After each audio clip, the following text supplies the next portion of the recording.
this is about our people. Our people should have, we, in this social justice movement, we have noticed communities of color going and really focusing on other people's problems. And I'm saying, but our problem ain't fixed. Yeah. As long as the exception clause is in the 13th Amendment to the Constitution, Black people in America got some unfinished business. I want you to dive into this loophole that is in the 13th, because some people don't recognize that slavery is Real. It's in the Constitution. It's in the Constitution. Yeah. And so in their efforts to appease southern states, they put an exception clause that slavery would be ended except if you are duly convicted of a crime. So if you are duly convicted of a crime, like my husband and I, then you are enslaved. And so the 2.3 million people that we have serving time in our country, they're not incarcerated. They're enslaved individuals under a new name because it's more fashionable.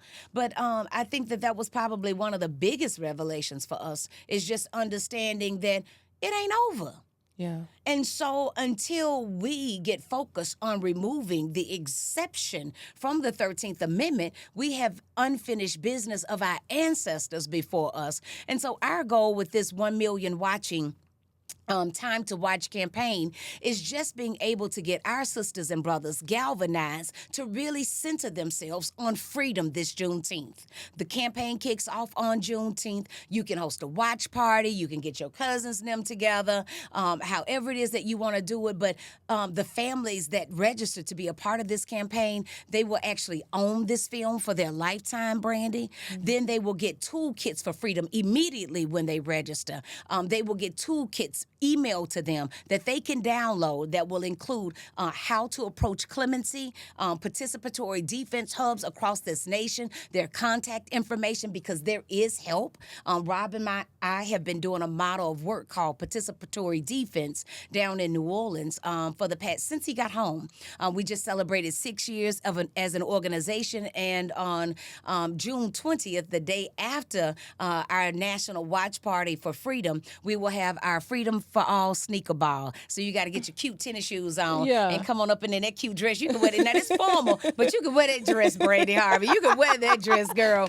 And come on, cut a leg with us, because we're going to boots on the ground and Zydeco dance and second line and all on June 20th for our Freedom Ball. But that is why this campaign is so important. It's just to be able to galvanize us and center us on freedom on Juneteenth, so that we can really do the work of our forefathers that is some unfinished business. I mean, let's talk about this unfinished business and the work of our forefathers, because even when Rob was released from prison, he was still really not released because he was on probation. Parole. So for how many years were you? 40.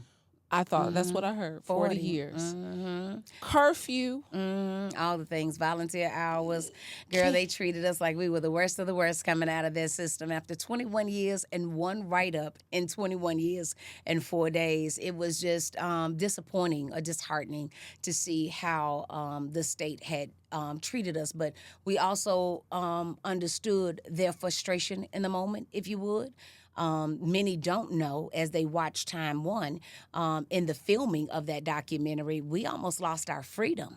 We had worked all of this time. The reason why we even did a documentary in the first place, Brandy, was because after we had gotten to about our 15th year of incarceration, Rob suggested to me that, with the way that the doors were closing on us, the only way that we were probably going to get some help for our matter was if we raised national attention about it.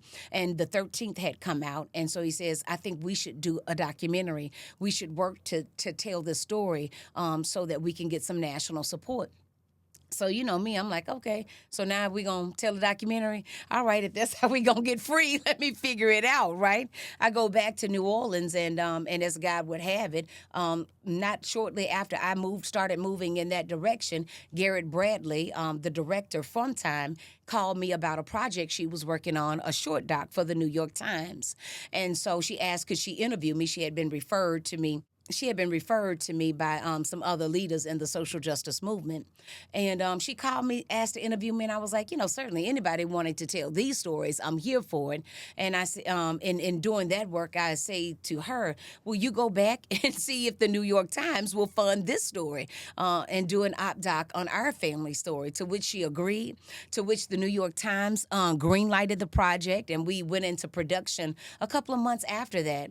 And as God would have it, when Rob, we actually, instead of the documentary helping Rob come home and us being able to use it as a tool for freedom, instead we were able to achieve freedom on our own, and his liberation became the closing scene of the film. But what was my point in telling you that? Oh, about the documentary.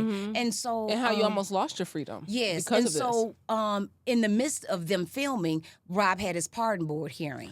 And so I say to the film team, I want you all to capture this. I'm even going to allow one of you in with me as a visiting member, but nothing about media is to be said here or anything. If you are asked about why you're here as a supporting member of our community. But while we were inside preparing for his hearing, the cameraman pulls out his camera from the film team and starts recording anyway. Sets up right in front, wasn't even hiding. He set up right in front of broad daylight, and the security officers go over to him. He tells them that he is with the producer who is inside the hearing with us Ooh-wee. from the New York Times in South Louisiana, Lord have mercy. doing someone's pardon hearing to decide if they are worthy of mercy. Oh, my God.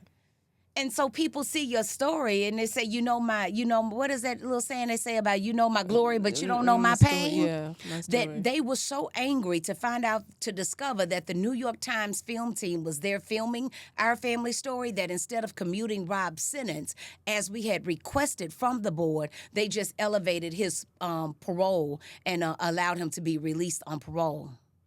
So this is why he ended up getting 40 years. So that's why he is home on 40 years of parole instead of being totally free. It's like he went from slavery to sharecropping. Yeah. Because still a curfew. Mm-hmm. Still, he can't go out of the country. Without permission. Yeah. All of his living is just by permission. Again, They can it's still like come slavery. and search your house. Everything by permission. You're not free. And so it is interesting. I keep saying that we have, for a family whose offense was, in the grander scheme of things, so minuscule that 30 years later, we are still under the boughs of incarceration. You can make me bow my head, but you can't make me stop my voice. Yeah.